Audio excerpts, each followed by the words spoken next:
बघेल ने हमारे आरक्षण में 16% देना था, जो कि हाई कोर्ट का निर्णय है उच्च न्यायालय का, उसके खिलाफ में हम 13% दे रहे हैं, 16% में आरक्षण कटौती कर रहे हैं उसके खिलाफ। और उसके बाद में समाज के लोगों को चिल्लाने और भोंकने वाला कह रहे उसके विरोध में ये प्रदर्शन पुतला दहन किया जा रहा है। भूपेश बघेल ये सोच ले कि जितना अन्याय एससी के ऊपर कर रहे हैं, आने वाले समय में उसके ऊपर हम इतना मुंह तोड़ जवाब देंगे कि उसको सर के भर गिरना पड़ेगा। आरक्षण को बराबर नहीं किया तो उस स्थिति में समाज क्या करेगा? समाज के ही लोग पूरा विरोध कर रहे हैं, प्रदर्शन कर रहे हैं उसके प्रति। हमारे 16% देना पड़ेगा। और एक प्रकार से बोलता है कि हम जांच कराएंगे, हेड काउंटिंग कराएंगे।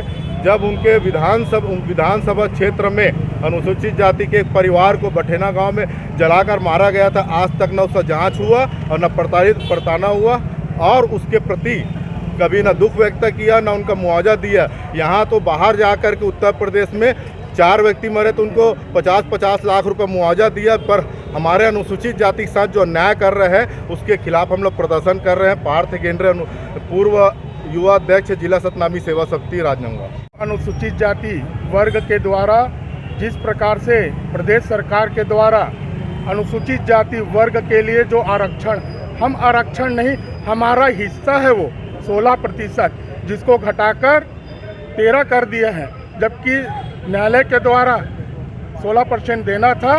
आज हम सभी सर्व अनुसूचित जाति वर्ग के लोग शहर में रैली के साथ साथ धरना प्रदर्शन और पुतला दहन का ये किए हैं, ताकि वो होश में आए और आने वाले समय में भूपेश सरकार ये जान ले कि सर्व अनुसूचित जाति वर्ग के द्वारा उनको जरा सा सपोर्ट नहीं मिलेगा।